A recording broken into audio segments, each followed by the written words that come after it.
Okay, hi everyone, and welcome. As I just mentioned, we are recording this workshop. We'll also be we'll be taking notes using the WebEx AI function. But thank you all for joining us for today. This is a public workshop on the Clean Mile Standard, or CMS, Interim Greenhouse Gas Emissions Reduction Plans, or GHG plans, as we'll refer to them in short. These are required submission per decision D2403001 under the CMS rulemaking R21-11-014. My name is Stephanie Secchi, and I'm the lead analyst working on the Clean Mile Standard. I have a few of my colleagues here as well who will provide support throughout the workshop, including Greg Harrison, who's the Senior Transportation Data Analysis, Josh Honeycutt, the supervisor for the Transportation Analysis Team, Tara Curtis, the interim director of the Consumer Protection and Enforcement Division, and the Transportation Policy and Programs Manager. First, I want to go through some housekeeping items. The purpose of this workshop is for CMS regulated entities to present on their interim GHG plans and answer any clarifying questions from stakeholders. We'll ask you to save your questions for the end of each presentation, and we'll have up to 20 minutes of questions per presentation. The audio will be opened for each question portion of the agenda and will be on mute during presentations. Staff will monitor the chat box as well. So if you cannot use the chat box or the raise hand feature at those times and need any assistance during the workshop, you can contact us at cleanmiles@cpuc.ca.gov. And also just let us know if you cannot hear us or see the slides at any time during the presentation. We'll do some troubleshooting. As I mentioned, this WebEx is being recorded. We'll post all of the presentation slides and the recording to the CPUC CMS website after the workshop. If you would like to use closed captioning, this is available for the meeting. To enable or disable the feature, simply click on the CC box in the bottom left-hand corner of the screen. And if you have any questions after the workshop, you can contact us at cleanmiles@cpuc.ca.gov. We also have a Spanish interpretation line, but I was informed that there might be some issues with accessing it. If you need Spanish interpretation, please try the line. I'm trying to see if we can troubleshoot it while we're going, but it's possible that we won't be able to. In that case, we might ask the interpreters to help if questions are requested through just the WebEx or through the chat in Spanish. We might ask interpreters to help in that way, but we're kind of troubleshooting that on the go. So I apologize for that.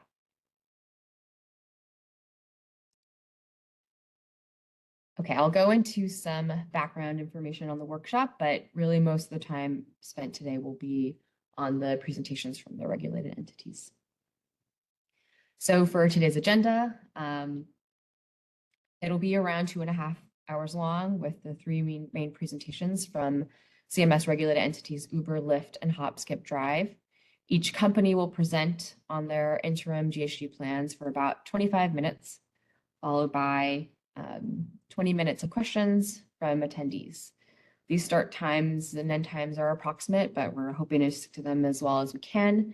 And CPUC staff will close at the end with some next steps. We're hoping to be done around 12:15. Also, if there is some additional time, I'll try to work in a short break if we can. So to give you some background about these greenhouse gas plans, the interim GHG plans were a requirement of the recent phase 1 decision, D2403001. These plans were submitted by July 5th of this year by the three regulated entities, Uber, Lyft, and Hop, Skip, Drive. They were submitted via a Tier 3 advice letter, which require commission resolution for ultimate approval. The phase 1 decision also required staff to hold a workshop on the greenhouse gas plans, which is the purpose of our event today. The interim GHG plans were required to detail the CMS regulated entities plans for meeting the CMS annual targets. These are greenhouse gas and electric vehicle miles traveled targets. They're also required to include assumptions that will enable the commission to set the CMS regulatory fee to be collected to fund a driver's assistance program, and also submit a proposed minimum driving threshold for drivers' access to CMS incentives. The CMS regulated entities will continue to submit updated plans to the commission. It's approximately every 2 years to reflect the next 2 years of the program. And again, this workshop is for the regulated entities to present their plans, but also for stakeholders and attendees of this workshop to ask questions. So we encourage that during the question period after each presentation. The interim GHG plans were required to have the following sections and content, which is what the CMS regulated entities will share in their presentations today. In addition to including a cover page and executive summary, the plans include a study design for achieving the targets. They also include a kind of a bigger section of the plan, which is an action plan that has the CMS regulated entities plans for meeting the annual targets, for ensuring minimal negative impact on low and moderate income drivers as they transition to zero emission vehicles. It should include how they will support meeting the goals of clean mobility, as well as the environmental social justice action plan and charging infrastructure, and shall include their plan for marketing, education, and outreach. The plans must also include the entity's anticipated barriers and how they plan to minimize them, as well as supplemental calculations, which include the information the commission will use to set the regulatory fee. And it should also let us know where the regulated entities are right now with the greenhouse gas compliance targets. Finally, there's a section on lessons learned that will come into play, especially in later years, but could reflect on some of the lessons those CMS regulated entities have already learned to date on their transition to zero emission vehicles. So in addition to the workshop today and the presentations we see, you can always access the plans yourself if you were, and read them for yourselves. If you were on the proceeding service list, then you should have received an email from the CMS regulated entities when they submitted their plans. But you'll also be able to find the plans on our, or you can now find the plans posted on our CMS webpage. We have an advice letter status page that includes links to all of the GHG plans. And you should be able to get to that page, and then you'll see, if you look in, there's a table. And within the table, you'll see the ones that are labeled as interim GHG plans. And Josh will share a link to that webpage so you can see where and download and read the plans for yourselves. But we'll follow up at the end of the workshop with links to that page as well, and just some follow-up on the post-workshop. Okay, so that is the end of the intro. We'll move right into the presentations. I'm going to ask all of the regulated entities to stick to their 25 minutes. I'll keep a time. We're trying to go with the schedule, but it might be a little bit off, but I'll try to keep on time, and I'll let you know if you're getting close to the end, and then if you should wrap it up. And then we'll have the 20 minutes of question period. So I think, give me one sec to see. We were planning to kind of spotlight the speakers, but I'm not seeing if our IT person is here. So if you're the first Uber speaker, please come online and we can get started. Hey, Steph. Ashna here. Ashna, hello. See me, hear me? Yep. Yeah, I can see and hear you. I'll forward the slides. If you can just give me the cue of next slide and I'll come off. Oh, yeah, you can start.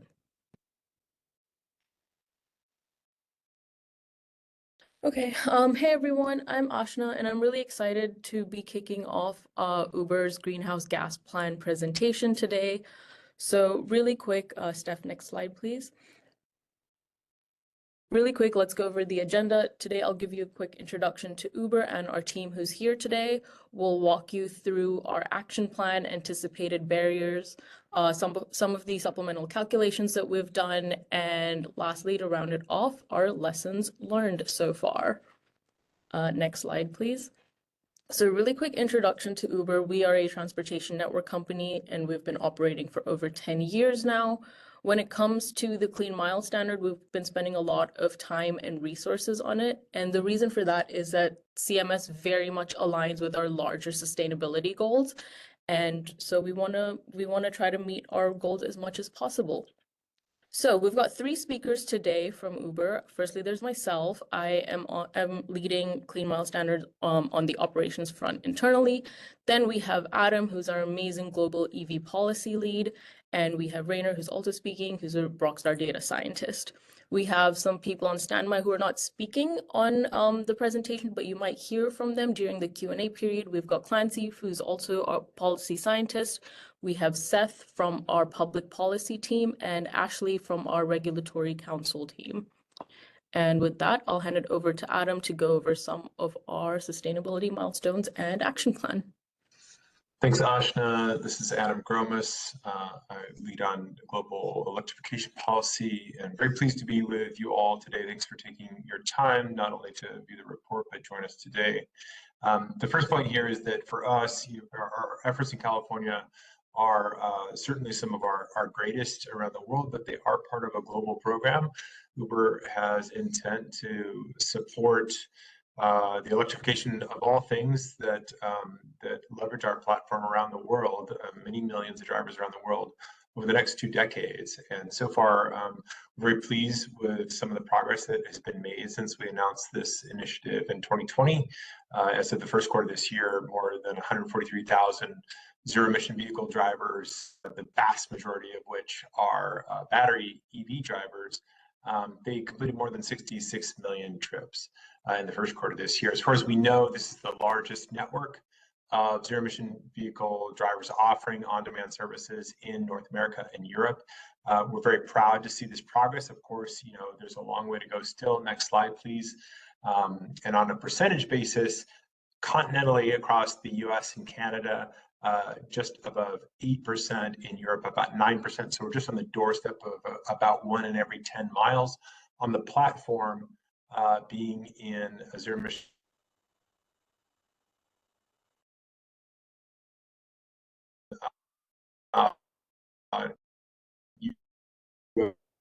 US, Canada, and Europe. Very pleased by this is much closer to 1 in every 8 miles. That's the average for all of last year, so significantly higher than what we're doing in the rest of continental US and Canada. I should also note that clearly there's a long way to go, but we're very pleased so far that so many Uber drivers have stepped up to really lead on this change, and we want to find everything that we can do to help support them. Next slide. We have made, in addition to those data which I shared that are available on our public website, and we've made those data available for the last several years since we launched this initiative. We have measured passenger carbon intensity, not only for our California program, but for the US and Canada as a whole, for every trip, every passenger trip that we complete. So the figures you're seeing in red there are the continental figures for the US and Canada for all passenger trips. And then you can see the California comparison. Again, significant progress in California relative to the rest of the continent. And so much of that is attributable to the policy landscape of California, the investment by the government in California, by industry, by drivers in making a shift to EVs ahead. And we're really pleased to see where this is going. It's going in the right direction, down and to the right in terms of passenger carbon intensity. A long way to go to zero, and which we think is still a very worthwhile endeavor. But we're pleased to see where the progress is so far. And we will strive to continue to make these data transparent so parties can hold us accountable and ask those questions about how it's going, and we can share what we're learning as we go. Next slide. The action plan that we shared last month has 4 key pillars in terms of the activity that we plan to continue to invest in California to support drivers switching to zero emission vehicles and to stay in those zero emission vehicles after they've made the switch.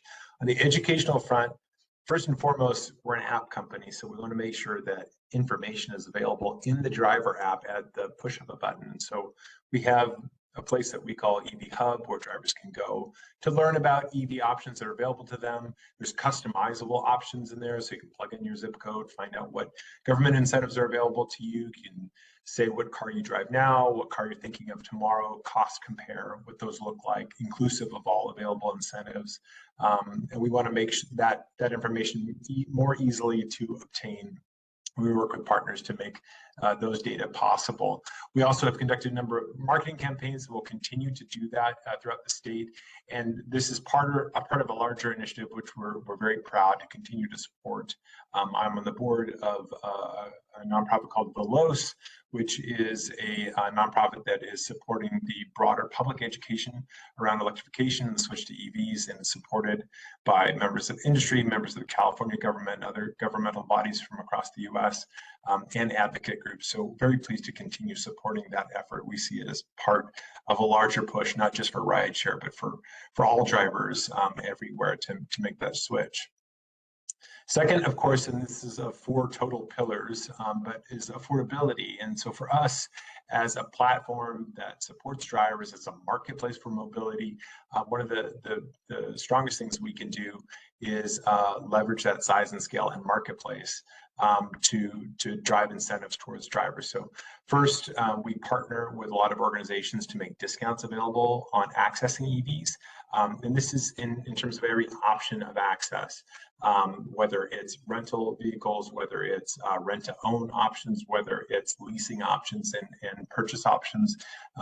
For instance, some of our discounts through partnerships, there's up to $1,000 available for discount off the hood of an EV.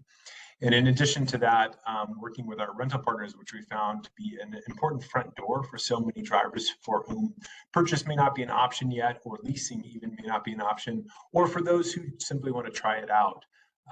We find that weekly rentals can be a great option. We've worked very hard to bring down the cost of those weekly rentals substantially, even over the last 4 years since we started. So these days you can find EV rentals with our partners starting at as low as $240 a week, which is comparable to many of the internal combustion vehicle offerings from those rental partners, and will be the lowest rental price that a driver could find in the market for a rental EV, which we're really pleased by. So these efforts to make EVs more affordable across the spectrum of access, meaning rental, again, lease, purchase, we think is so important. We want to have as many options as possible at as low a price point as possible to get more people into the door. Next slide, please. And Stephanie, I should ask, I see that folks are trying to populate questions. Thanks, Eric, for that question. Should we answer those as we go, or should we handle those towards the end? Let's just answer them at the end. Okay, perfect. Thanks. Thanks. So I mentioned there's 4 pillars. Here's pillars 3 and 4. So driver incentives is the next thing that we can do through our marketplace. And we have a program that's been running since the spring that drivers can earn $210 after 200 eligible rides that are completed virtually every month, every 30 days. So this program has been running so that drivers can earn, particularly those drivers who are most engaged with us, completing those trips. It's a really important retention and support program for those drivers doing those trips. We've also done a lot of work on the product side. We want there to be pull from the consumer side, so consumers can push a button to select a green option, a comfort electric option. And that also drives more utilization and demand to drivers. In the case of Comfort Electric, it's a premium product that customers are willing to pay more for a nicer EV, for an EV-only ride. So we've been really pleased to roll those product offerings across not only California, but across the continental US, and make those available. We've seen strong uptake and have been expanding those Uber Green and Comfort Electric offerings around the world. So even when visitors come to California, the Comfort Electric they might have taken in London is available to them in Los Angeles and San Francisco, et cetera.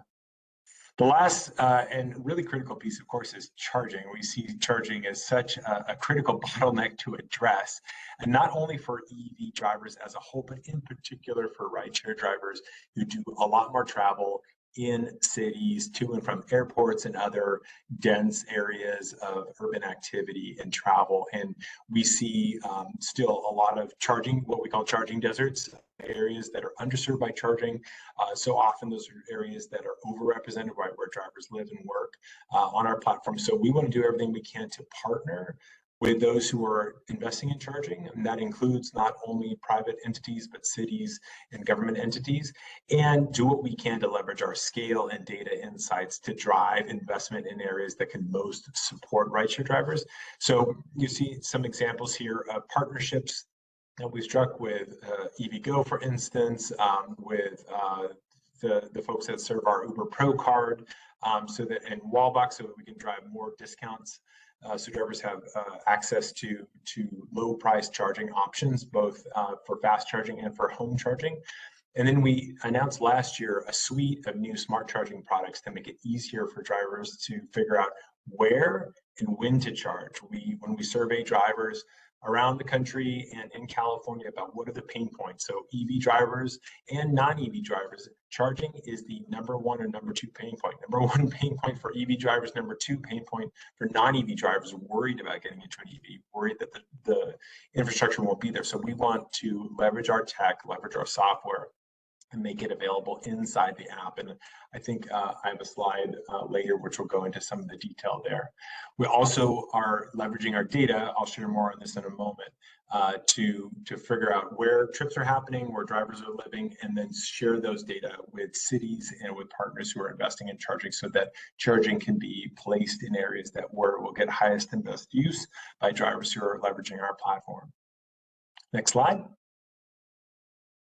So I mentioned these smart charging features that we announced last year. We're on a roadmap to launch these, and in fact, all these three features are available now to drivers in California. First, drivers in the driver app can find chargers in their driver app. So if they're wondering where to go, where to find charging, that's already there.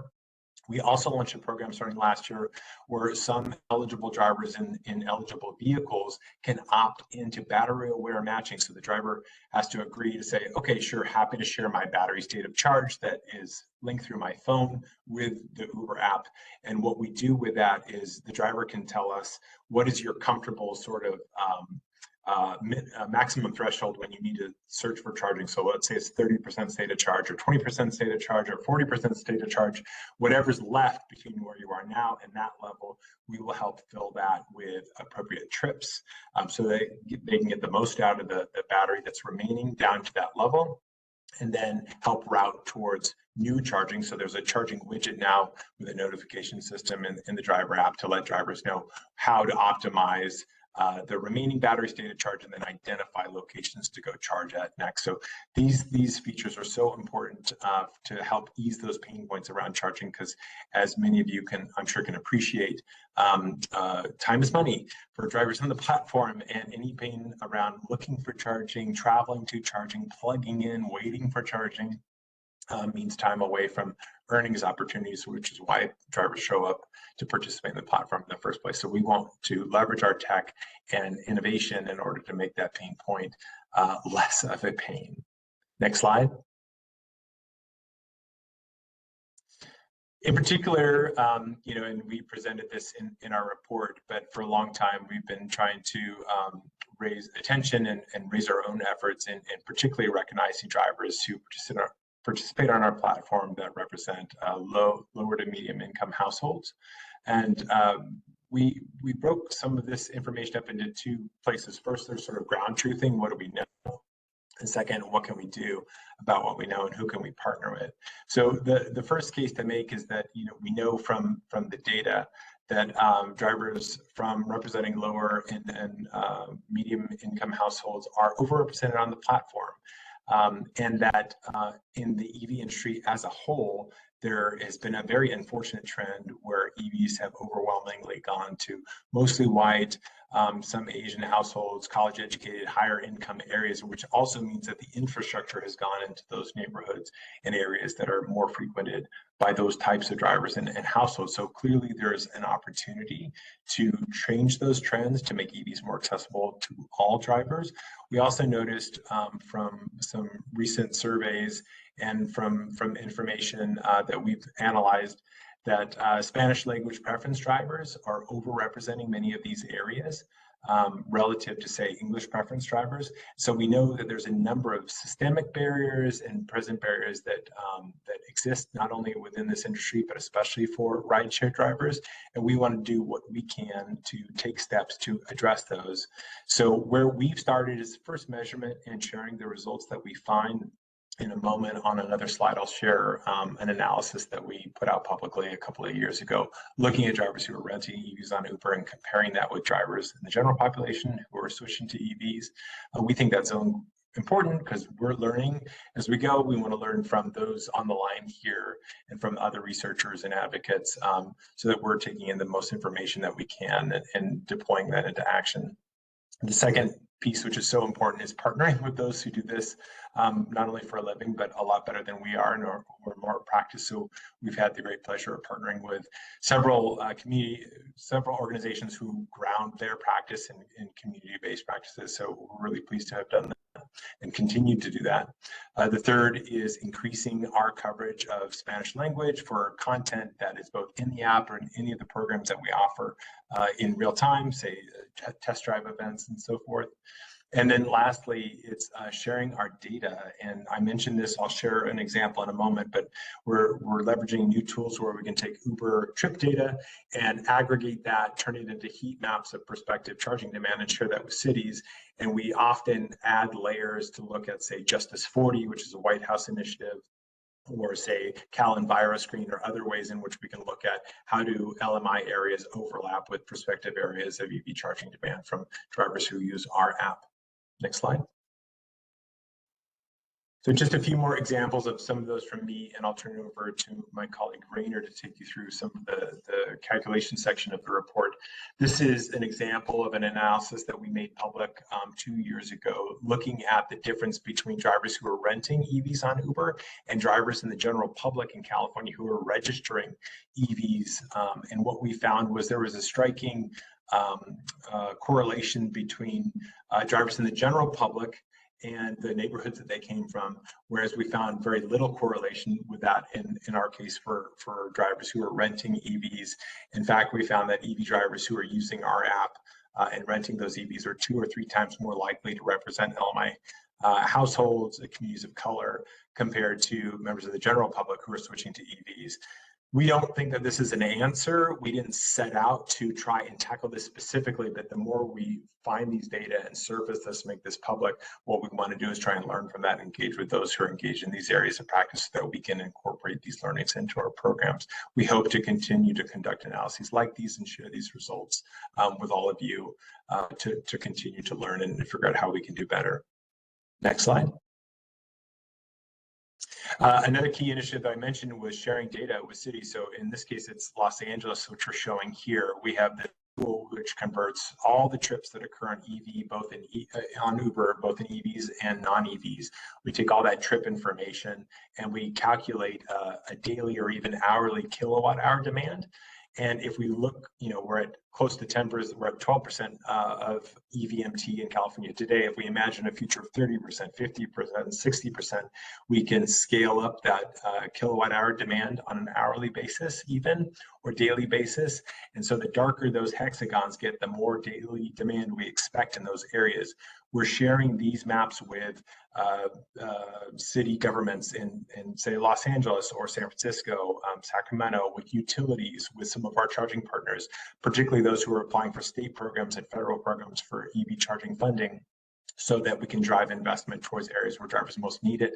As you can notice from the Justice 40 darker areas here, we see a lot of overlap with demand from drivers using our app in those areas which are not only eligible for more grant funding, but are overrepresented by LMI households. So we want to continue to do this in the future. I think with that, last slide for me is the next one. This is the anticipated barriers section from our report. Clearly, there's some things that are in the larger ecosystem that we want to be very eyes open on as we go into this.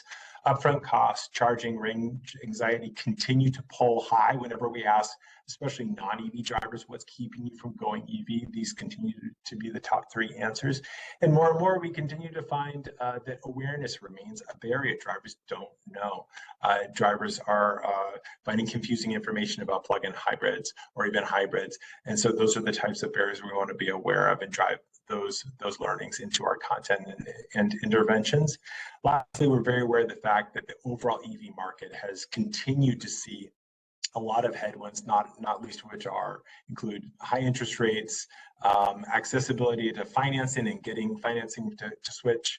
I won't go through all of these. I think another one that's really been on my mind is the continued variability of gas prices, which are currently at a relative low, while California, which we've seen from data around PG&E or San Diego Gas and Electric, are some of the highest costs in the country. So even overnight charging is not where you'd want it to be more competitive with gas. And so we're very cognizant of these issues, and also the current political situation across the country, which may determine the future of government EV incentives. So these are the sorts of things we want to be mindful of and continue to name with all of you as we try to navigate what has been a challenging set of conditions. With that, I'll hand it over to my colleague Rainer to take you through the calculations. Thanks, Adam. Yeah, and thanks everybody here for giving us the opportunity to share some of our thoughts and analysis. Really appreciate this forum. So yeah, to orient or as a reminder, these are the CARB targets for EVMT, electric vehicle miles traveled, and also GHG. So EVMT targets increase stepwise to 90% by 2030. Similarly, CI targets, carbon intensity targets, decrease to 0 by 2030. Next slide, please. So looking ahead, there are existing and potential EV market headwinds, but however, at this time, Uber is comfortably ahead of this year's targets for EVMT. We're happy about that. In contrast, GHG targets are already proving challenging for 2024. So one of our observations is that GHG targets are much more stringent in the near term than EVMT targets. And in our GHG plan, we express some concerns that EVMT and GHG targets might be a bit misaligned.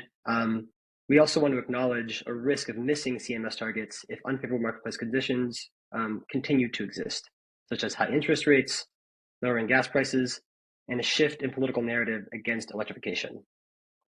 We wanted to briefly describe some challenges we encountered in our GHG calculation. So the first involves calculating passenger occupancy, a factor that underlies compliance GHG. CARB's final regulation order requires TNCs to assign all match shared rides a passenger occupancy of 2.5 and all other rides an occupancy of 1.5. We find that this methodology yields a pretty good approximation of passenger occupancy for most Uber products, but however, it's inaccurate with respect to Uber XL. This is because Uber XL trips are required to have an assigned occupancy of 1.5, but our internal data collection shows that during 2023, the average internal occupancy of an Uber XL trip was 3.8 passengers.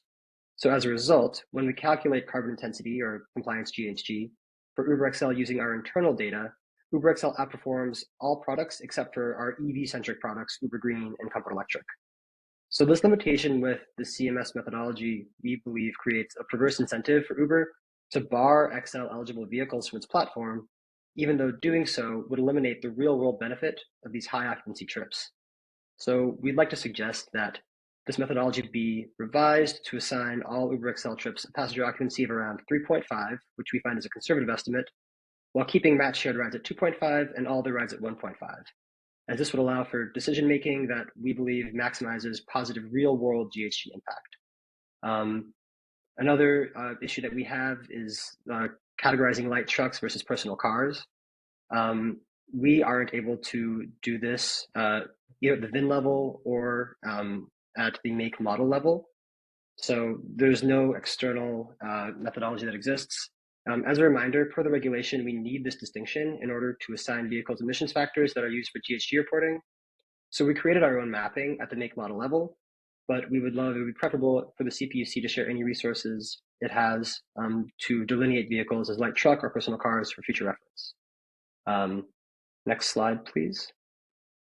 So now we'd like to talk a little bit about our analysis that underlies the recommendations for the driver assistance program. So before going into some of the analysis details, at a high level, I'd like to mention that CMS is the first program of its kind, and with that comes a steep learning curve. So we see our recommendations as a conservative starting point for the initial years of the program, while we work together to figure out what does or doesn't work. So as far as the regulatory fee goes, in our GHG plan, we proposed a 10-cent per trip fee. Our idea here is that the regulatory fee should start conservatively low, so that in the early years of the driver assistance program, the commission, the program administrator, and the TNCs can study driver utilization of incentives, study potential negative marketplace impacts, both for riders and for drivers, and learn more about the actual effect of driver assistance program incentives on TNC industry's EVMT and GHG emissions. So start conservative, learn more, and then adjust. So we also note that our analysis shows that the incentive amounts proposed for the phase one decision, which are $10,400 and $8,800, would far exceed the gap in both total cost of ownership and upfront costs that highly engaged drivers could be expected to face now or in 2025. Our modeling shows actually that an incentive of $2,500 per driver would cover the upfront cost gap and the total cost of ownership gap, and particularly this applies to highly engaged drivers. So we've modeled a few different scenarios. Over here you see case 1, case 2, and case 3. Ultimately, we found that if incentives are set more moderately at this $2,500 incentive level, this allows the TRIPS threshold for incentive eligibility to be set lower, which would then in turn allow a greater number of drivers to actually access the incentive. Alternatively, if the incentive amounts are set as high as $10,400, that would necessitate a much higher TRIPS threshold for eligibility, and we'd recommend 5,000 trips completed in the past 12 months for that. So yeah, those are some details. Happy to answer any follow-up questions, but now turn it over to Ashna. Thanks, Rainer. Yeah, thanks for that, Steph. So to round out this whole presentation, I'm going to talk about some of our lessons learned, and I recognize that we're short on time, so I'm going to be going pretty quickly. Of course, feel free to ask us any questions afterwards. So we have 3 main lessons that we have learned so far. The first one would be that we haven't decided on incentive amounts that we're going to be giving drivers. And really the determining factor for that should be the cost gap between EVs and ICE vehicles. So if we go through some of the scenarios, if we have an incentive amount that we're giving drivers that's too small, drivers are not going to be adequately incentivized, which will lead to them not switching over to EVs. It will lead to a large amount of money that we'll be collecting from riders just sitting in a bank account doing nothing. And worst of all, we won't be any closer to meeting any of our climate goals. Ultimately, having an incentive that's too small will not have the payoff that CMS is aiming to have. On the flip side, if we have an incentive that's too large, like Rainer said, we will be forced to have an eligibility threshold that's too high, and therefore we're going to convert fewer drivers. If we don't have an eligibility threshold that's high, then it is entirely possible that the fund runs out, and therefore, again, we're not going to be converting drivers, and again, we will not be meeting our climate goals. So in order to respond to all of that, we should be considering 3 things when deciding on the incentive amounts. First is the total cost of ownership gap between EVs and ICE vehicles, the upfront cost gap, and the financing upfront cost. We've included analysis on this in our plan that we submitted to the CPUC, but due to time constraints, I won't go into that too deeply right now. Yeah, Ashna, I just ask you to wrap it up quickly so that we have enough time for questions. Okay, really quick. Secondly is the misalignment between EVMT and GHG methodology. Rainer already touched upon this, but really quick, essentially there's factors that go into the GHG metric that don't go into the EVMT metric. And it would be helpful to have some guidance on how to influence the other inputs so that we can, again, meet our goals as a collective effort. And lastly, flexibility in the driver's assistance program. As both Adam and Rainer touched upon, there are so many external factors that that affect a driver's decision to switch to an EV, which is a large decision in their lives. So for example, in 2022, there were stimulus checks, interest rates were low, gas prices were high. All of these led to an increase in EV sales from 22 all the way through to 2023. Now, however, all of those have sort of flipped. And what we see is just in a 2-year timeline, the EV industry has flipped completely. TNCs and CPUC unfortunately lack the power to influence some of these external costs. So what we can do in response to this, Uber's recommendation would be to revisit and revise the incentive amount at least once every 2 years so we can take these external factors into account. With CMS, we have this like incredible opportunity to make changes to the climate, to our sustainability goals, to all of these things. And we should take advantage of it and use the data that we're going to be collecting to make real-time updates and to, you know, take macroeconomic factors into consideration and to stay in the sort of Goldilocks zone of giving drivers what they need to make this very large switch. So that was our presentation. Thank you, everyone. Handing it back to Steph. Thank you all. We will start our question period now. If you would like to ask a question, please use the raise hand feature, or you could write it into the chat box, and Josh is going to help me to field any questions. I don't know if our Spanish line is working, but if the interpreters if that is working out, let me know if there are any questions coming in through the Spanish interpretation line. Otherwise, I will ask Josh to help field some questions. Steph, I already see one question from Eric. Great question, Eric. Thank you so much. I'm going to kick this over to Rachel from our team, who leads electrification on the operations front. Hi, yeah, thanks for the question, Eric. So insurance and maintenance are included, but similar to gas rentals, public charging costs are not included, so drivers pay for that themselves.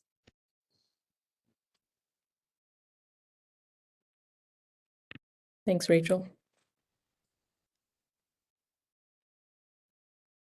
All right, James Giller, go ahead with your question. Hello, everybody. Thanks for the presentation. My question is about the, let's see, the incentive that drivers can earn $210 after 200 eligible rides every 30 days. I was actually just in a rideshare vehicle the other day where a driver was talking about this this kind of incentive, and they told me that even though they work like full time at driving, they couldn't understand how somebody could reach such a high number of rides. Perhaps it wasn't exactly this number, but it was something similar. And I was wondering if, you know, is this kind of incentive only achievable for drivers in specific areas of the state where they would have enough demand, but also the trips that they would be making would be, you know, these kind of short trips that could stack up on top of each other throughout a day, versus drivers who might spend, you know, 8 hours a day driving but only get in a small number of rides. Have you also considered basing it on something else besides like the number of rides, such as miles driven with passengers, and also perhaps considering the different kinds of rides, like shared versus you know, single passenger occupancy rides.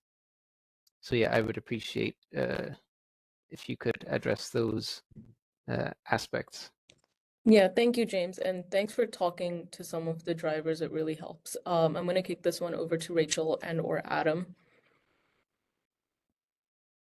Yeah, I can say that we, before launching this new structure, did do a really comprehensive analysis looking across all of our markets to ensure that the 200 trip threshold was achievable, and did feel confident that it was something that drivers could achieve within a month. And I think a month is helpful in that it gives some flexibility, where if a driver has a week where they're driving a little bit less, then in another week they want to drive a little bit more, they have some flexibility to make it to that threshold.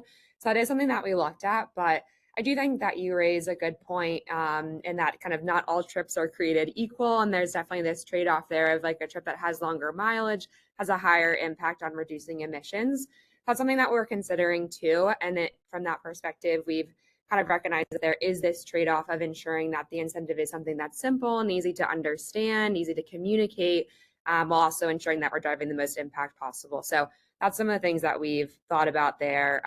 Adam or others, feel free to chime in if you have other thoughts, but that's how we've approached it so far.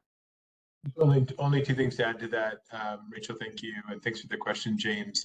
One is to note that this incentive is available everywhere. It's not exclusive to certain regions or areas in the U.S. And it's available throughout California. So any driver anywhere would be eligible for it, so long as they're in a battery EV or a hydrogen-powered fuel cell, for that matter. And then the second thing is to note that we in this particular program, it is designed for highly engaged drivers and drivers who are interested in participating with the platform. We want to give them the most support, and really in a high mileage case or doing a lot of driving, that's really where we recognize that drivers are most likely to get the most benefit from switching to an EV from, say, a petrol hybrid or a gasoline hybrid. And so thinking of the petrol hybrid as the competition in that regard, the higher engaged driver switching to an EV, they're going to benefit most. And we want to make sure that they have the support that they need.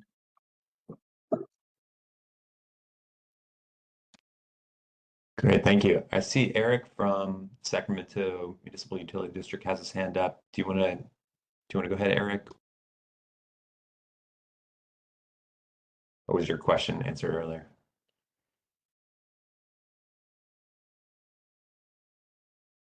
Okay, not hearing a response. Maybe we'll go to Catherine Dillon from the Air Resources Board. Hi. Yeah, I just wanted to ask, some of the barriers that you've listed seem like things that Uber may be able to partner with someone to discuss. You talked about percentages off with EVgo, but has there been any thought from Uber on developing any of their own charging infrastructure in like their high traffic areas as a way to like also like part of the issue is deadhead miles, and so if you were able to provide like a charging station somewhere that's in a high traffic area, has there been any thought towards that? Thank you, Catherine. Adam, I think you're best positioned for this one. Yeah, thanks for the question, Catherine. We rely so heavily on partnerships in the EV charging area. We are not experts in designing, building, owning, operating charging. There are so many others who have not only invested in this, but made the sole sort of aim for their business. So we want to be engaged with those. And it's not just those businesses, but also cities who often are starting that design process. They dictate the permitting process for those, as you well know, and then governments who are investing. So for instance, with EVgo, the partnership has not only included providing those discounts to drivers, but supporting them with some of the data that I showed you, the heat mapping. For instance, EVgo leveraged those charts when they were selecting sites for one of the CEC grant programs, actually one of the first in the world to focus EV charging for the support rideshare drivers. One of the first sites was opened up in San Leandro, which is in a more urban setting. It's for drivers who are doing trips in the East Bay. In fact, I was very lucky to be there for the opening of that site that EVgo launched, and it was one of the first CARTS program supported sites for CEC. And we've supported a number of other CPOs and EVSCs for their applications to CEC grant programs, and to cities throughout the state for their application to, say, federal programs to invest in community charging. So we don't think there's one size fits all. It starts with, information for the driver in the app. It goes to incentives for the driver to access existing networks, and then our partnerships in those data to support governments, CPOs, CVSCs investing in new charging. The last thing I'll say, and this isn't a California-specific announcement, but we did launch a new program in New York with a company called Rebel. They're now after Tesla, they're the largest fast charging provider in the city of New York. And we launched a new program where Uber is doing some risk sharing to provide some backstopping for their future electricity utilization. So you'll find if you Google like Uber Revel, REVEL, a very new approach where we're taking it's almost like akin to like a solar offtake agreement, leveraging our data to design that. It's new, it's speculative. We don't know if this will work, but it's an area of opportunity, we think, and maybe that's a model that we can help move forward in the area of home charging and curbside charging. Uber made an investment in a new company called It's Electric, which has a new hardware approach to providing curbside charging for home charging opportunities. We think there's some really interesting things there. So we're trying to think very creatively across that spectrum from, again, in-app information and leveraging our app platform incentives through our scale and size and partnerships, leveraging data for better investment, and then going deeper in risk sharing with partners so we can see more build out in areas of opportunity to your point. Sounds good. Thank you. All right, thanks. Okay, back to Eric. I think he's off mute, so go ahead, Eric. Yes, can you hear me now? Yes. Okay. Aside from getting an echo myself, hopefully you're not getting that. Loud and clear. Okay, great. So, question. First, utilities like SMUD are curious to know where to target improving accessibility, affordability, and speed of charging at public fast charge stations and at home as well. At home, it would be helpful to know the proportion of drivers that reside in multifamily versus single family homes, in addition to which are the low income drivers versus, say, moderate income or neither. So on that front, we're curious to know where to target, among those things. Is it the public charging? Is it the multifamily charging and existing structures, for example? And to what extent is support needed? And I just wanted to also comment on some of these other models, like the It's Electric model, which I'm familiar with, and that's using, I think, the bring your own cable type 2 European standard, which connects on the utility side, and then on the vehicle side, it can use either the J1772, the J plug, or it can use the North America charging standard, the Tesla plug. So that's of interest to us too, but with a different twist.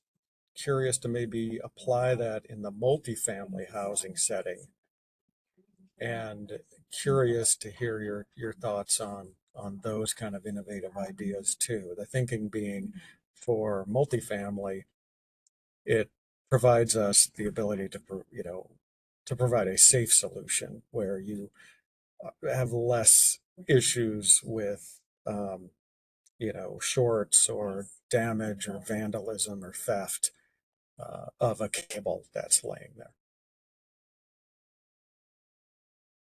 Thank you, Eric. So I think that's more of a two-part question. So I believe Rainer and Adam, you would both be able to take parts of those. Yeah, thanks for the question, Eric. So every year we run a driver survey aimed at understanding, our EV drivers on the platform through a bunch of different parameters. Unfortunately, we didn't ask the question about housing type in the previous year survey, but we have had a lot of feedback from our external partners, and now more feedback from you, that this would be a very valuable question to ask. So we will be able to include this in next year's survey. And yeah, when we have results, aggregate results, we'd love to meet and share some of those results with you and your team as well. Try to add some color to it.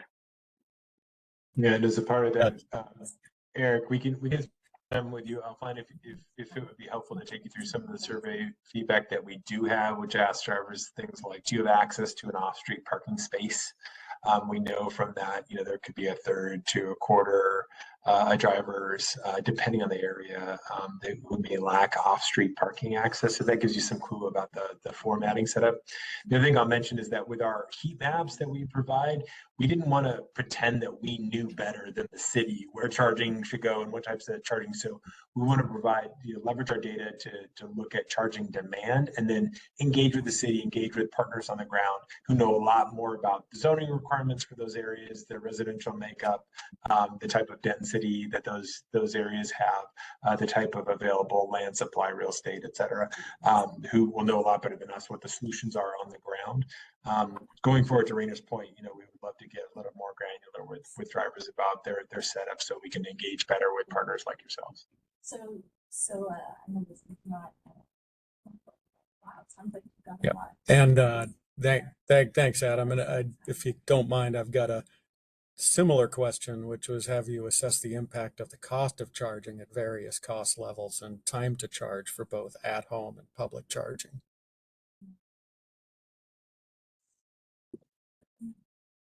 Rainer, have we? Yes. That's perfect. That's more of a question for our internal SUSTEC team. I believe that they have done some analysis on that to sort of help drivers understand where to charge. But that's not, I don't know so much about that, unfortunately. Okay. I think in that case, Eric, what we can do, as Adam suggested, you can get in touch with us offline and we can continue the conversation there. Great. Yeah, I'd welcome that. This is really good stuff, so I appreciate it, guys. Yeah. Thank you, Eric. Only general comment I'll make there is that we know that overnight charging is cheaper than fast charging, public fast.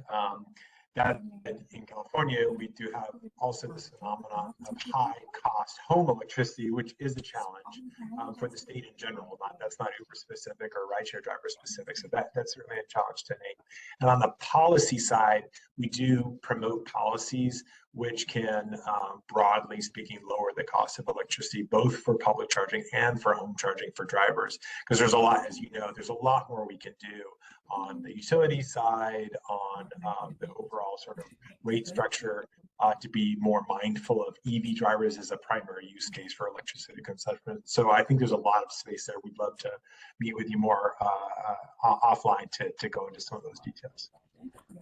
Yeah, that would be great. All right, with that, I'm gonna call an end to this question session, and thank you to all the Uber speakers and question answers, and thanks to the folks who asked questions as well. And I will have the Lyft team come up on video and we can get started on their presentation now. Thank you, Stephanie. You can go to our first slide, please. Great. Good morning. My name is Janae Weaver, Senior Regulatory Counsel at Lyft. I am joined by my colleague, Josh David, Lyft's Analytics Lead on Lyft's EV Policy Team. Next slide, please. Lyft was founded in 2012 and is one of the largest TNCs facilitating millions of rides each year in the US and Canada. Drivers on the Lyft platform earn money working a flexible schedule. They are able to start or stop driving on the Lyft platform at any time for any reason. It is important to note that Lyft is not a commercial fleet operator. Lyft does not have control over the life cycle of vehicles on its platform. Simply put, Lyft's platform connects drivers who drive their personal vehicles with riders. With that, I will turn it over to Josh David to discuss Lyft's approach to the Clean Mile Standard. Next slide, please. Thank you, Janae. Next slide, please. Lyft plans to take steps within its control to increase the usage of EVs on its platform. Last year, California drivers earned over $15 million in EV bonuses, and Lyft EVMT increased substantially. On the chart, you can see rapid acceleration of EVMT after Lyft began offering EV bonuses for California drivers in December 2022. Next slide, please. Lyft's EV investments have led to accelerated EV adoption on our platform. At the end of last year, Lyft had 12% EVMT on its platform, while only 4% of cars in California were electric. And since the end of 2023, Lyft's EVMT has continued to increase, and it's already exceeded the CARB's 2025 target. Next slide, please. The EV transition should put drivers first.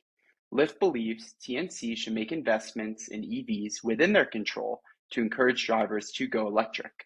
Lyft is investing tens of millions of dollars to help EV drivers on its platform in 2024 and 2025. These programs will boost earnings for EV drivers and really enhance the EV driving experience. This will also encourage drivers looking for a new car to choose an EV. Lyft believes that drivers should not be forced to use an EV to drive on TNC platforms. There are drivers who don't have adequate access to public charging, or those that don't need a new car right now. Individuals who aren't TNC drivers will likely want to drive in the future using their existing car. And an unanticipated barriers review will be vital to ensure that longer-term EV adoption goals remain feasible for TNCs and drivers. Next slide, please. Now I'll pass over to Janae to discuss our action plan. Thank you. Next slide, please. Lyft has begun to take specific actions to increase the number of EVs on its platform for 2024 and 2025. These actions include increased bonus earnings opportunities, assist with battery range management, assist with locating chargers, and increase EV ride demand.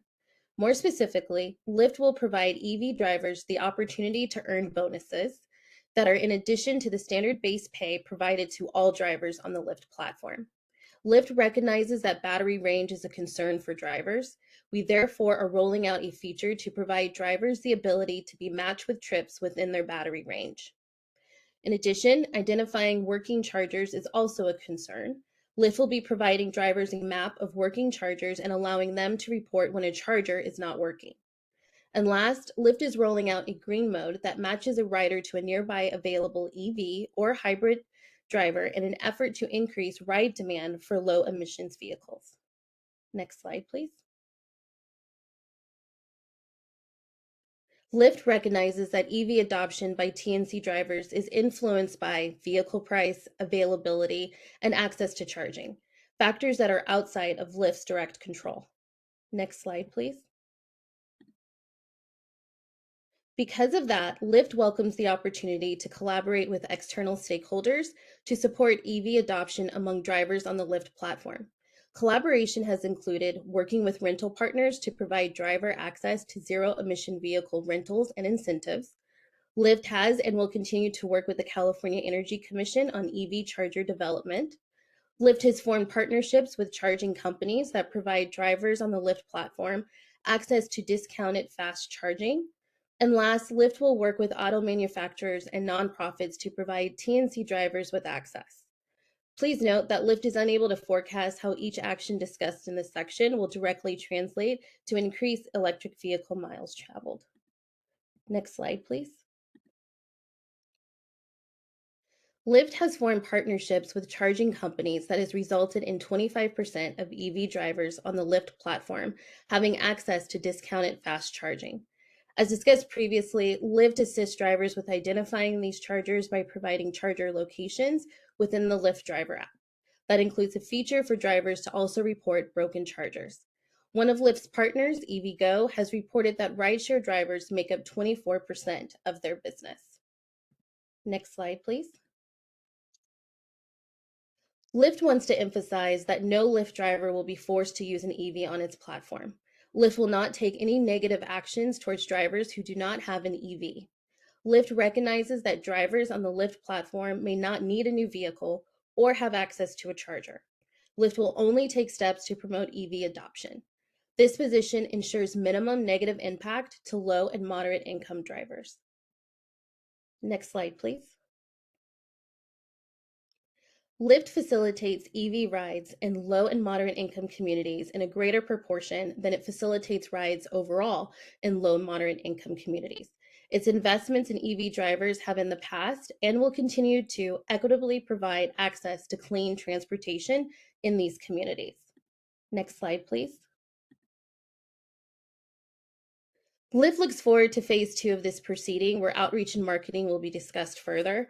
However, in the interim, Lyft's philosophy is that marketing and outreach should occur after a new product or program is launched. Product investments to support EV adoption is a precursor to EV adoption. All Lyft communications on its EV product offerings can be found within the EV hub located in Lyft's driver app. Next slide, please. Now I would like to discuss the barriers to EV adoption that Lyft has identified. Next slide, please. EV adoption on the Lyft platform depends heavily on EV adoption in communities throughout the state. Unfortunately, EV growth trends forecasted with 2018 data are not reflective of the current state of the TNC industry and transportation sector.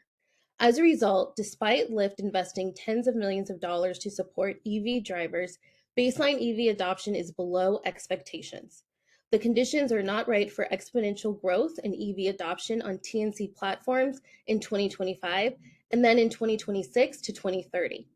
Lyft has observed only a linear increase on its platform. It is because of this that an unanticipated barrier review is needed to ensure that targets can be achieved without causing harm to low and moderate income drivers.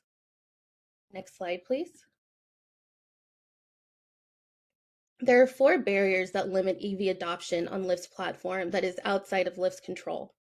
Drivers on the Lyft platform may not have a need to retire an old vehicle.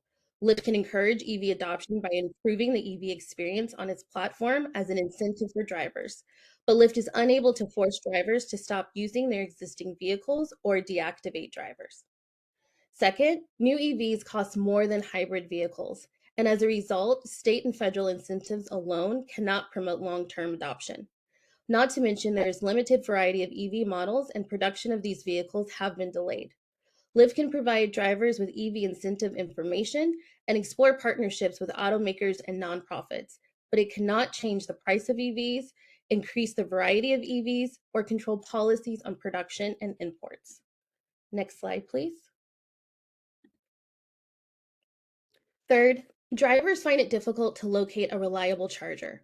Lyft has partnered with charging companies to provide discounts on fast chargers and supported California Energy Commission rulemaking to increase reliability of chargers. Lyft is also rolling out a feature to allow drivers to identify available chargers and notify Lyft when a charger is broken. Lyft, however, is unable to build charging stations or fix unreliable chargers. And last, drivers have their own personal preferences on EV adoption. Lyft influences perception by addressing concerns about EV battery ranges, by informing drivers that the current range of EV batteries is high enough to go a whole day without charging. In addition, Lyft supports rulemaking to increase reliable public charging and provides guidance to charging network utilities and municipalities to help build chargers, but Lyft is unable to force drivers to purchase an EV.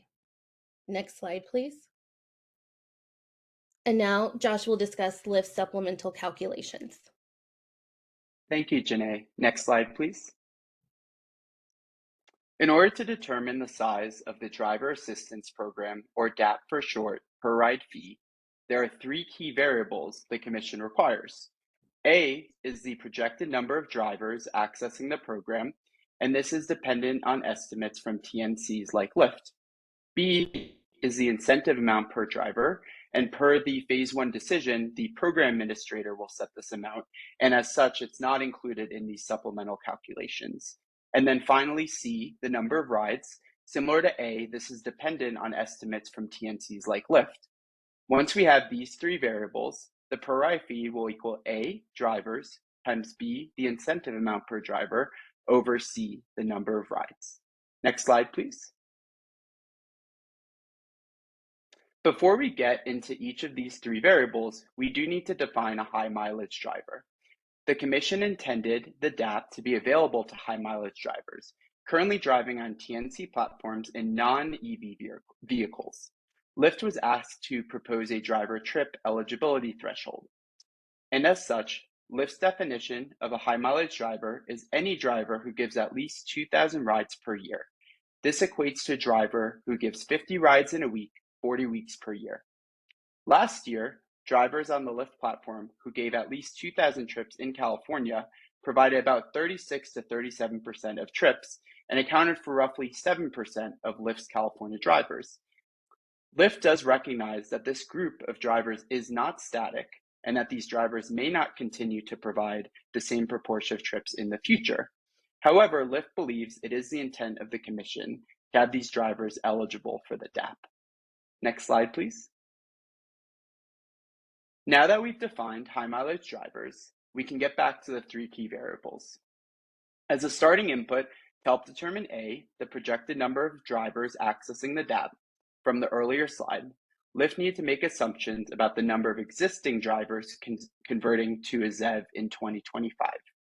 To do this, Lyft took actual data on ZEV converting drivers between Q1 2022 and Q1 2024 and calculated the quarterly growth rate for these drivers. Then it extrapolated the linear trend line through the end of 2025 using that same growth rate derived from historical data. Next slide, please. Since the commission intended the DAP to be available to high mileage drivers, Lyft forecasted the number of these high mileage drivers it expects to have on its platform in 2025. It followed an equivalent forecasting process as before, but instead of starting with data on all existing drivers converting to a ZEV, it started with only those existing drivers converting to a ZEV who gave at least 2,000 rides in the 12 prior calendar months. And that concludes the approach Lyft took for estimating the number of high mileage drivers. Finally then, for that last piece, C, the number of rides, Lyft took the number of actual rides from its platform in 2023 and then applied a linear growth rate through 2025 based on Lyft's prior reporting to the commission since 2021. Next slide, please. Now I'd like to give an overview of the lessons we've learned. Next slide, please. The best way to meet state policy goals envisioned by the Clean Miles Standard is to focus on collaboratively removing structural barriers to societal EV adoption, as driving behavior on TNC platforms has been shown to change over time. Today's high mileage drivers are not tomorrow's high mileage drivers. The regulation assumes a roughly fixed driver population and that by converting the highest mileage drivers to EVs, TNCs can accelerate EV adoption on their platforms. This assumption does not actually reflect historical Lyft data.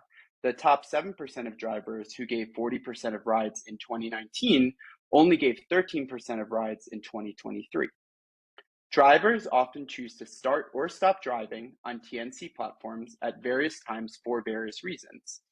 And finally, Lyft encourages the CARB and the Commission to review longitudinal data on TNC drivers when they refresh their EV adoption forecasts. Next slide, please. We'd like to thank everyone for your attention today, and we welcome any questions now.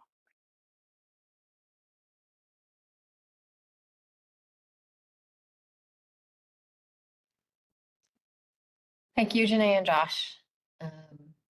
Josh from CPUC is going to help me again with questions from the audience. Again, feel free to raise your hand or type questions into the chat. All right, we have a question from Judge Mason at the CPUC. Thank you. This is a question. First, I've got two questions, one for Josh, then one for Janae.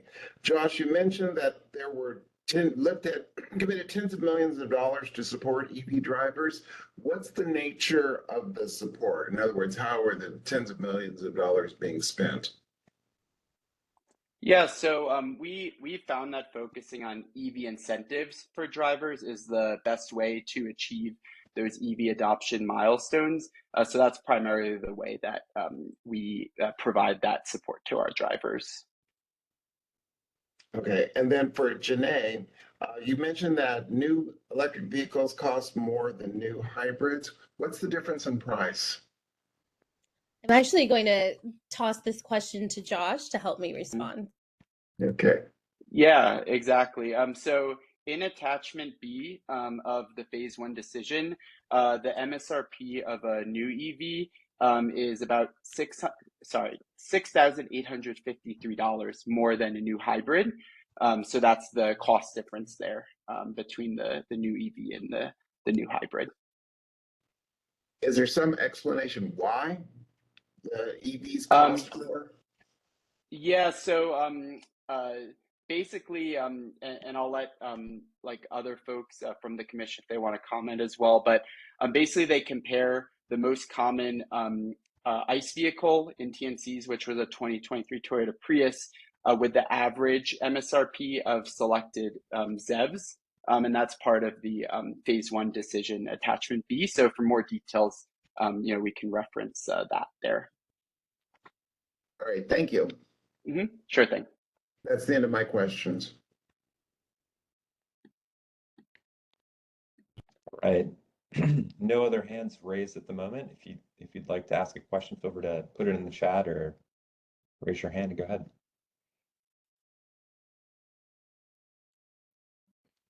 I have a question since there's opportunity. Josh, I think you were the one you were talking about how there's turnover of drivers, and today's high mileage drivers might not be tomorrow's high mileage drivers, and sometimes drivers come in and out of driving.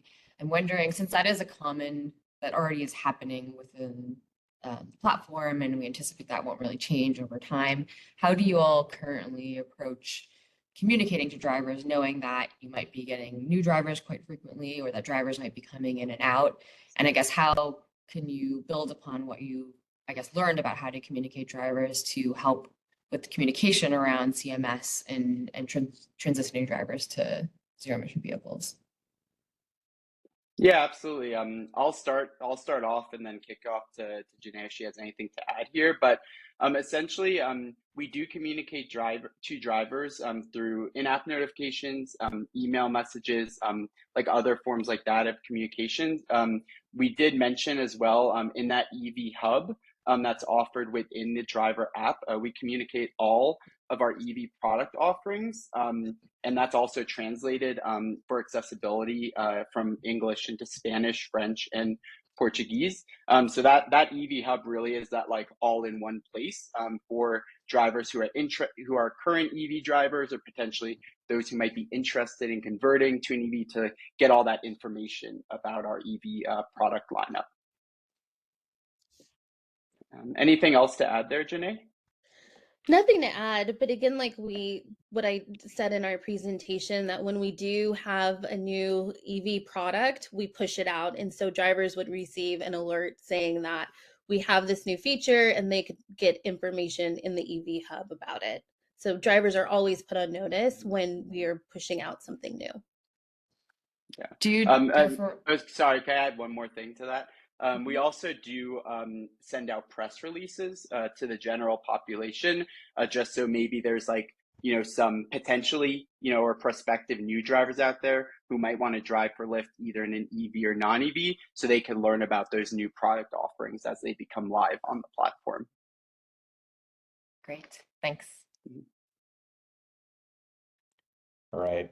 Catherine from CARB, would you like to ask your question?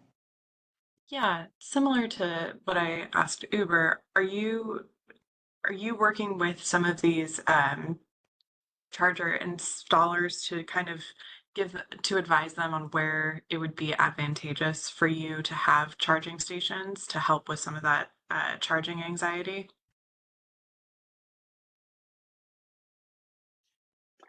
Yeah, so we do have those strong partnerships with the three major charging networks.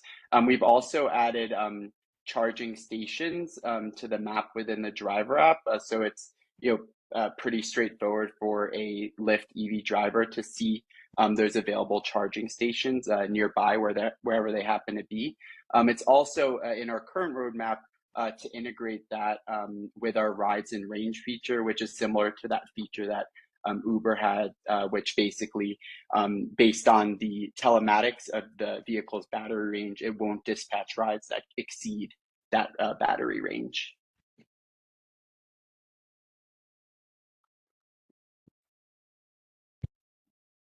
All right, we have a question from James Giller. James, could you identify what organization you're from or if you're a driver? Yeah, of course. I'm a PhD candidate at University of California, Davis.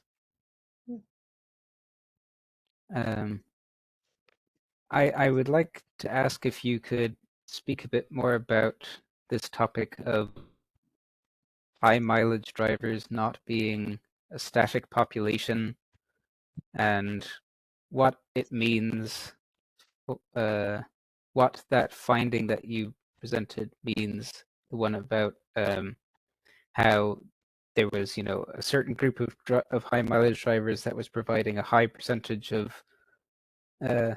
rides over some period of time, and then those same drivers became like less active on the platform later. What does that mean for um, how Lyft sees the transition of the fleet to electric vehicles? Yeah, no, happy to take that. So I guess just to rehash, make sure I understand, kind of the essence of your question. Is it kind of one part, kind of understanding that the high mileage drivers and how that is not static over time, and then two, like how to increase the amount of drivers that choose EVs? Is that kind of the two parts of the question? I just wanted you to speak a bit more about what Lyft is thinking about in terms of these high mileage drivers and the fact that they are population, as you seem to indicate, was expected at the start of the program. It's just Got it. yeah, I just Yeah, want you to expand a bit on it. Oh yeah, absolutely. So I guess first off, we really do need to solve structural barriers to get more folks into like EVs, like at a large scale.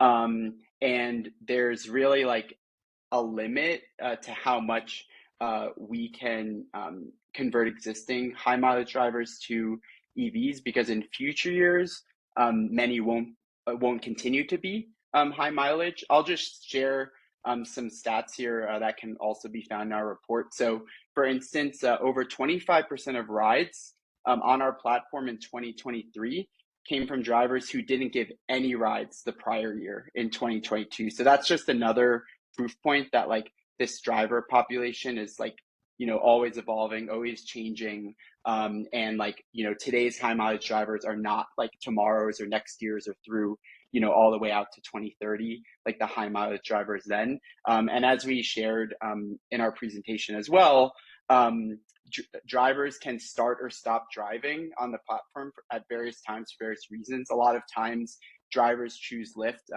to kind of get some extra income on the side. Maybe they've been laid off, or they're doing like some type of life transition, like things happen, so they're just trying to make ends meet. And Lyft and other TNC platforms are a great way for them to do that. So that's probably one of the root causes of why like there's so much like thrash as far as drivers, like kind of longevity on the platform. So hopefully that helps kind of answer your question there.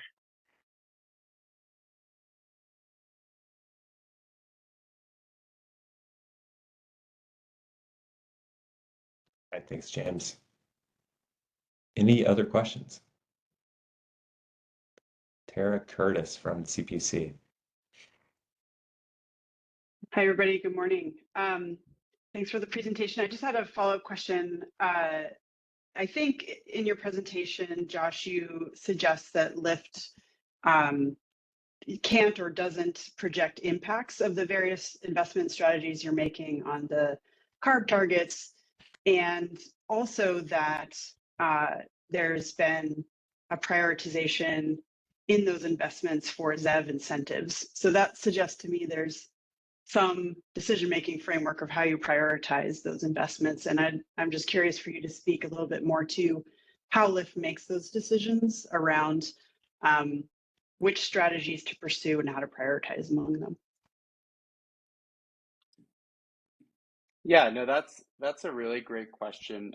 So our product team is, always trying to find ways to improve the EV driving experience for drivers. And we found in California as well as other markets throughout the country and Canada as well, that these driver incentives are really an impactful way to increase the EV adoption on our platform. And we're really just trying to do what's in our control. Like Janae mentioned, there's a lot of aspects that are outside of control. We really want to work collaboratively with external parties to try to accomplish those actions within our control. And then finally, just to wrap up, we do know that those, from lots of comprehensive analyses, that those EV incentives are the highest impact. That's something that we prioritize, for the EV driver experience. Thank you. All right. Next, we have Shatien Levinson from UC Davis. Hello, thanks for your presentation. So I wonder, do you implement different incentive or other strategies for car owners versus drivers rent their TNC vehicles through your own platform or third party? Yeah, absolutely.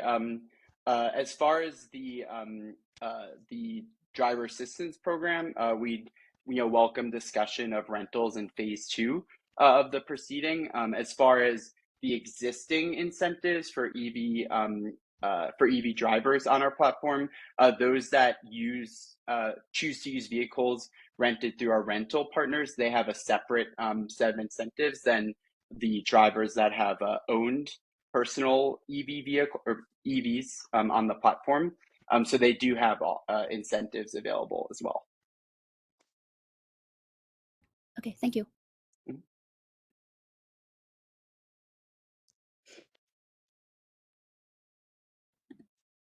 All right, any other questions? I do have another question, and it is about EV incentives. I guess I'm just wondering if you are able to tell, especially for the drivers who are using the rental program, do they tend to stay on the rental program? And I guess at what point do you kind of categorize them as sort of a longer term user of an EV versus, or do you often see the drivers will start in a rental program and then maybe transition to purchasing or leasing their own EV? Do you have any data on that, or have you seen any trends about how that's looked with that sort of transition? Yeah, absolutely. That's a great question. So we'd want to explore that further. We'd want to just get you some more detailed data on that to make sure that we're accurately reflecting what's happening, as far as like what's happening in rentals versus rental transition to personal vehicles. So yeah, let's definitely explore that further offline. Okay, thank you. Mhm.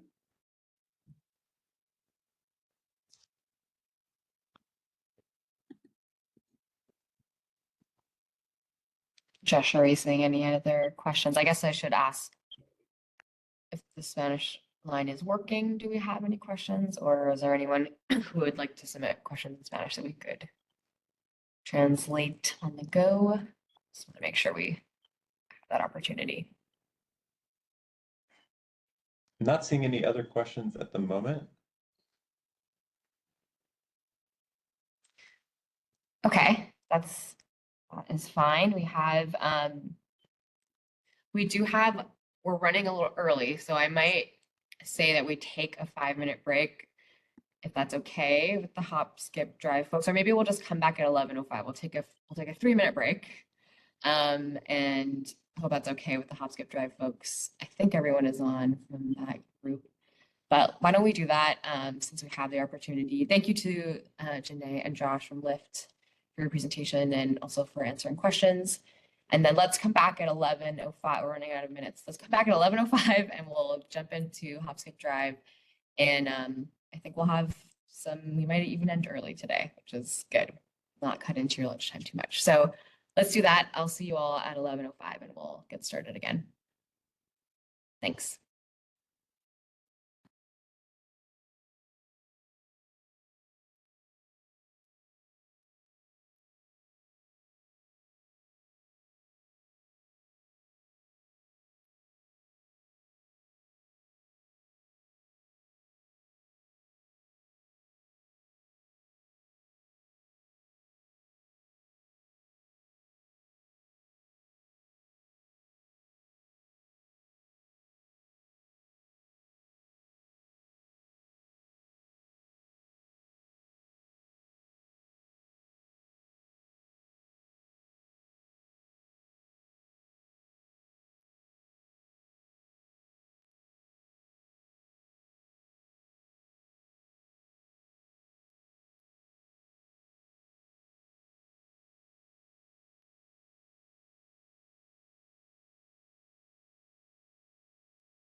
Okay, that was a pretty quick break. Hopefully everyone got a second to be off camera for a minute. I'll have the hop skip driver speakers come up. I see Idris. Yeah, let's get started whenever you all are ready. I can forward the slides for you.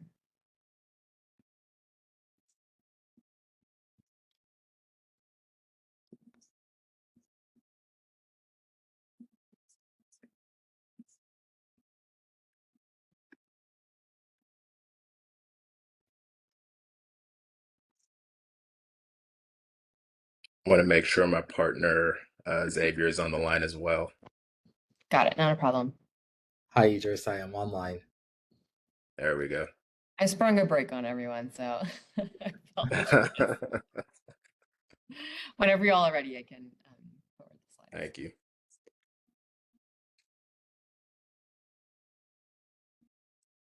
Okay, we are ready. You can start the next slide.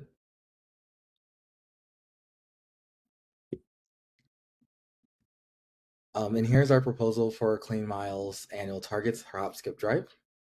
You can go on to the next slide.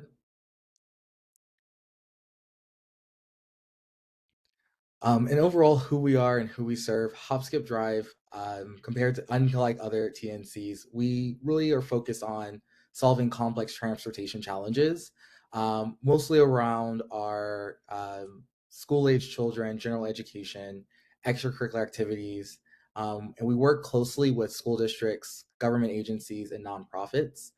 Those are typically our main partners, and then we're helping to transport those vulnerable populations of students across 10,000 schools in 13 states across the United States, mostly to fill a gap in current transportation needs around school transportation for kids who may not be served well by the existing options like traditional school bus or public transportation options.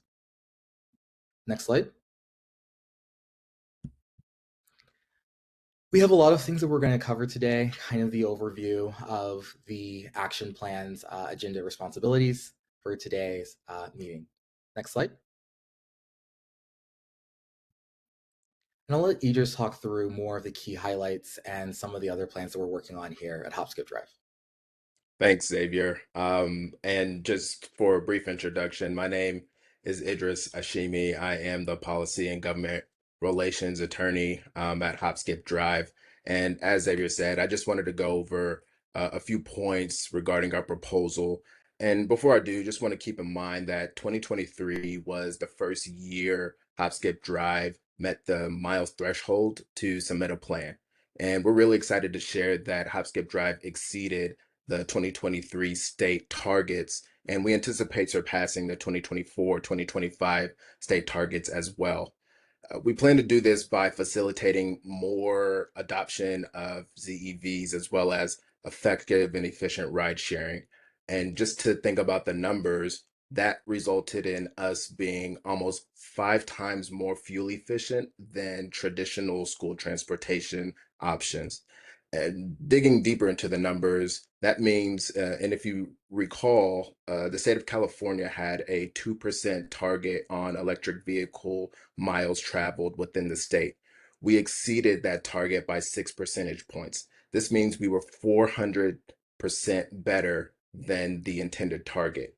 That resulted in a reduction of 160,000 pounds of CO2 in the environment, as well as a reduction in 280,000 miles, driven miles on the roads. And that was a result of our efficient ride pooling. Next slide, please. And when we talk about an action plan overview, just want to clarify that Hop Skip Drive, we plan to support meeting the annual targets for 2024 and 2025. And to help us better understand how we can meet those targets, it's important to note that our data shows that there will be continued organic growth in the ZEV sector through 2026. But we're not just going to rest on those laurels, right? We want to make sure we're proactive in how we meet those 2024, 2025 goals. And we plan to do that through education and outreach, as well as promoting shared rides. And when we talk about educational outreach, we want to launch a multilingual campaign by the first quarter of next year that focuses on the benefits of electric vehicles, cost savings, and incentives. And just to keep in mind that that focusing on the benefits of ZEVs, we want that to complement the driver assistance program education materials, as well as the cost saving and then the incentives, which we plan to roll out through online tutorials, webinars, and email campaigns. And shifting over to promoting shared rides, we will promote these rides specifically within ZEVs to increase electric vehicle miles traveled and subsequently lower emissions overall. Next slide, please. And we know that there's a huge focus on supporting our LMI drivers. And there's a few things that we know about LMI drivers. Unfortunately, they have a high exposure to environmental hazards, as well as low access to economic and utility resources. And we plan to address this through three main factors, which is committing to equity, improving and increasing our community engagement, and then focusing on our tailored outreach. When we talk about commitment to equity, we want to ensure that the educational materials and resources are accessible for all drivers, especially our LMI drivers. And we believe that by doing that, we can promote an equitable participation in the ZEV adoption. And shifting over to community engagement, we want to collaborate, and we are currently collaborating with our drivers to understand their unique challenges that they face when in the workplace. But we want to incorporate that feedback into our educational outreach.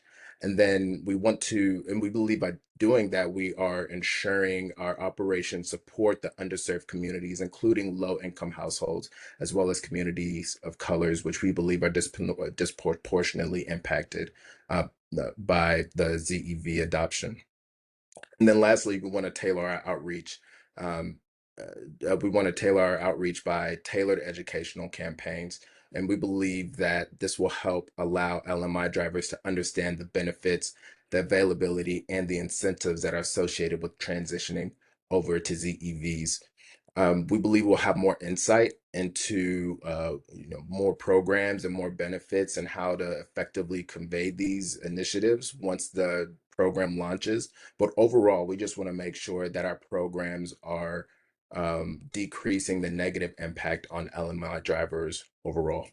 Next slide, please. And we don't just want to stop there, right? We want to make sure that there's a commitment to clean mobility and the environmental and social justice.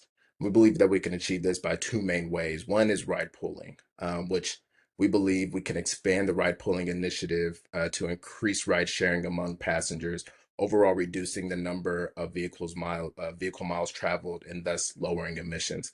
And then secondly, we want to increase the ZEV adoption by promoting the use of zero emission vehicles, as I discussed earlier, through the educational outreach, incentives, and the partnerships as well. We are still evaluating the opportunities to work with organizations, and I want to touch a little bit on nonprofit organizations as it relates to equitable policies. Next slide, please. And when we talk about working with organizations, we want to focus on enhancing the charging infrastructure access.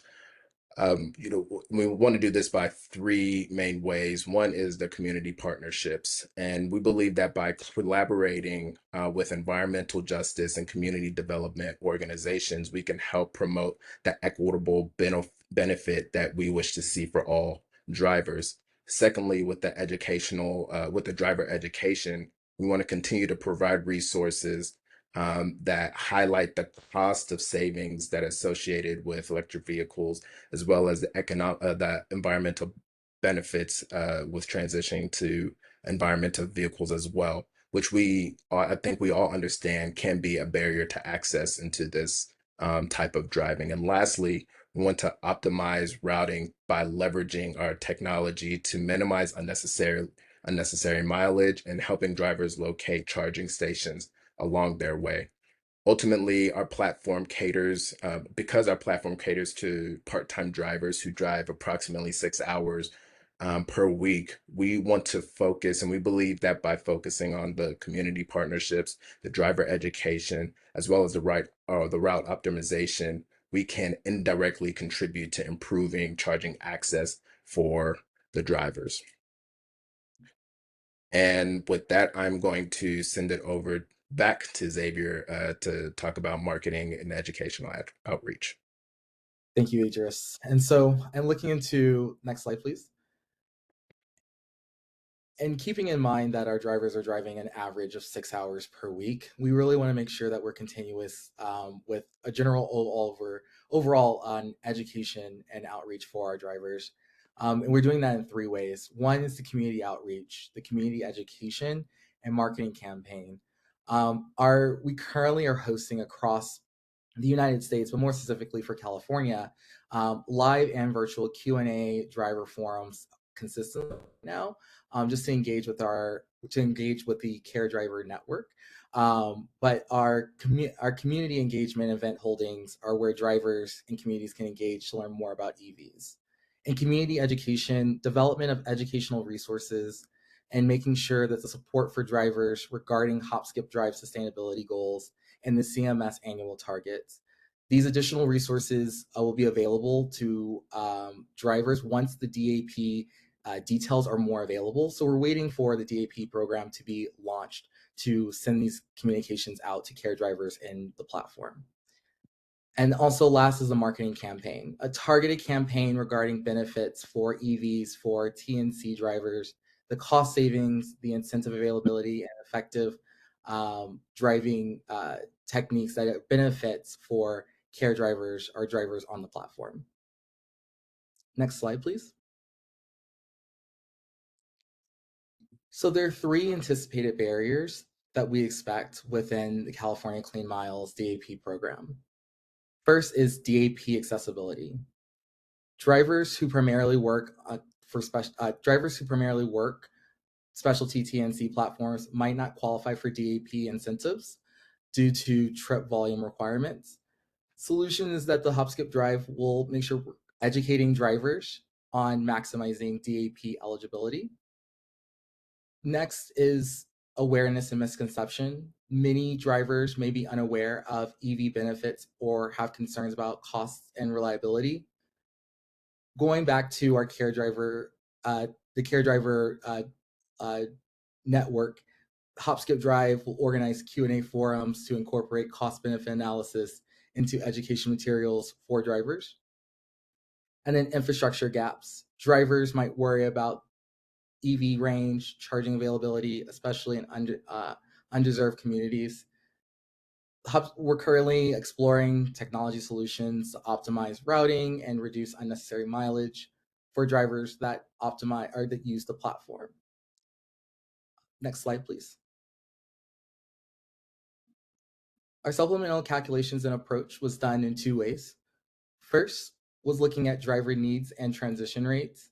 So we estimated the number of drivers that utilize the platform based off historical trips per driver data, and analyzed the statewide EV sales to forecast our platform's higher transition rate that we expect to continue to beat throughout the years of the program. The second piece of calculation was the eligibility threshold and assumptions. We identified a trip eligibility threshold based on historical data from drivers the platform, assuming a gradual increase of drivers, gradual increase of drivers over time, utilizing the platform, reflecting improvements in driver retention on the platform and performance. Next slide, please.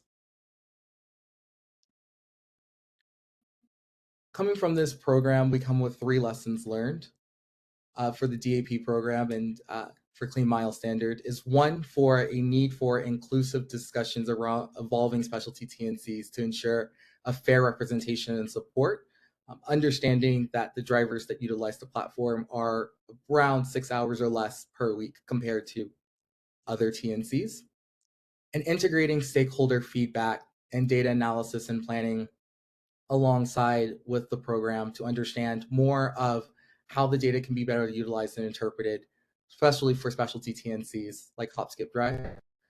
And looking ahead, we're continued focus on sustainable growth, enhancing clean mobility options, and supporting drivers on the platform in transitioning over to EVs.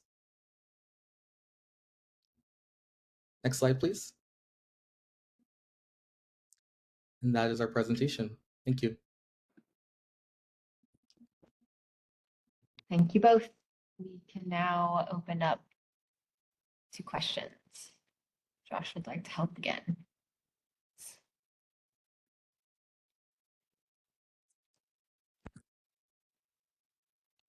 Right. I don't see any hands up at the moment, but the line is open, so feel free to ask your questions if you have them. I can start as folks formulate questions. I think one of the notable aspects of your presentation is just that your business is different, your drivers are different than the larger TNCs that we saw present earlier. And I'm just wondering if I think you're working with a smaller pool of drivers. I'm wondering how your driver engagement works now. Do you tend to get pretty good driver engagement when you're working with drivers now? Do you anticipate, I guess, needing to change approaches to driver engagement as you implement some of these the CMS related, marketing, education, and outreach? How well does that work for you now? And do you anticipate that kind of changing as CMS progresses? We actually expect our driver engagement to grow. Currently, right now, our driver engagement is very strong due to the fact that we are a specialized TNC with a specialized focus. The drivers that are on our platform have a more personalized, I think, ambitions for utilizing this platform. And so our engagement stays very high as we continue to grow within the platform. We do expect deeper engagement and even more interest. The current drivers that utilize our platform provide a lot of feedback and interactions with us on how our current platform can improve and evolve. So we work very closely step by step. And I think within presenting this program to them when the DAP program rolls out, we'll have greater engagement with them and insight, which is why our platform, while being a specialized and potentially maybe smaller TNC, we do think that we'll have a more people-focused approach to this program compared to other TNCs.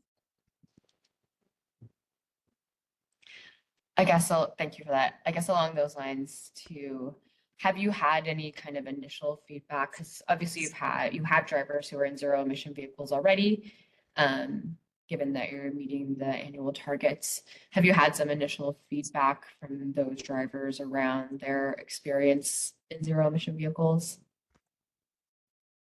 We have not. We have actually not presented or engaged the drivers on the platform currently onto this program, mainly because we are a newer TNC and also a specialized TNC that's focused on other types of transportation needs, specialized transportation at this time.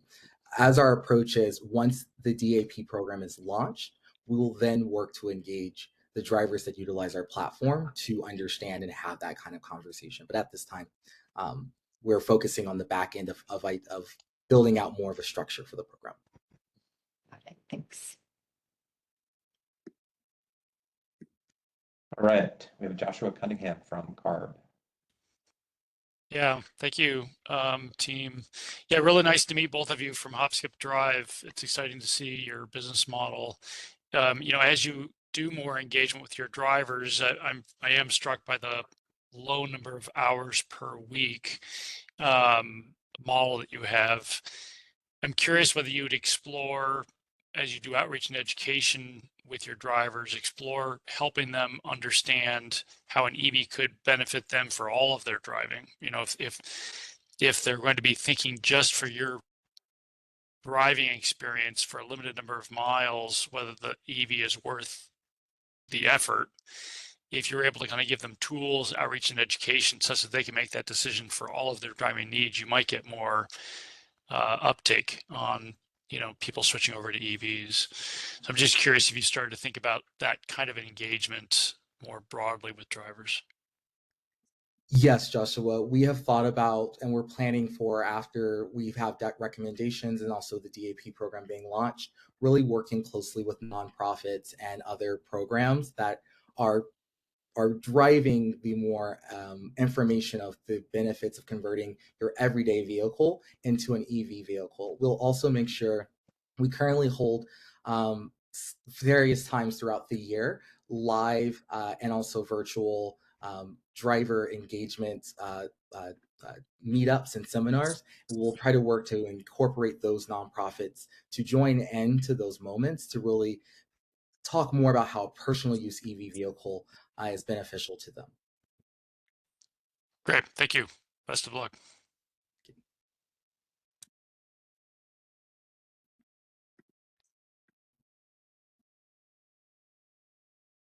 All right, I don't see any other questions at the moment. None in the chat.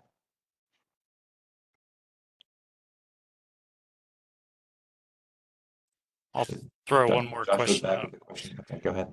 Yeah, so can you talk a little bit more about, I don't think you talked about this much in your presentation, but you mentioned optimized routing to reduce unnecessary miles, which is helpful, but talk a little bit about your business model and how you do pre-arranged trips so that your period 1 miles tend to be short anyway or non-existent. Can you elaborate on that, if at all? Sorry, can you rephrase the question for me? Yeah, is it true that your business model is set up where you do a lot more pre-arranged connections between the driver and the passengers even before the vehicle is out on the road? Because that does help reduce unnecessary miles. So I'm just curious if you can elaborate on how that's part of your business model. Right. I think I may be able to take this one. So yeah, you are completely correct. So our drivers are allowed to book their rides about 8 hours in advance, right? So that's uniquely different from other transportation network companies, and that does impact the overall miles that are driven by our drivers. So that can be up to 8 hours in advance, all the way up to a month or months in advance, depending on the type of work that they want to engage in to help these vulnerable populations get to their destinations. So yes, there is an impact on how many miles that are overall that are driven overall by our drivers versus drivers on the more traditional platforms. And is that the way that most of your drivers do handle the trips? Are most of your trips kind of prearranged with the vehicles not kind of circling around the communities? Just about all of our rides are prearranged. Okay. Exclusively prearranged. Great, thank you.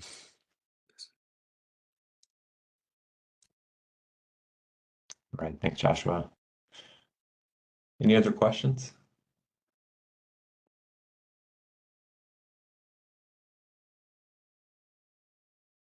All right, I don't see any other questions, Steph. Okay. Thank you to the HopSkip Drive team for your presentation and for answering the questions. We will move forward with just closing out the workshop now. So I just wanted to thank everyone for joining us today. Thank you to the companies for presenting and answering questions. Thank you to the attendees for asking questions. As a reminder, you can review the full interim GHG plans from each of the CMS regulated entities.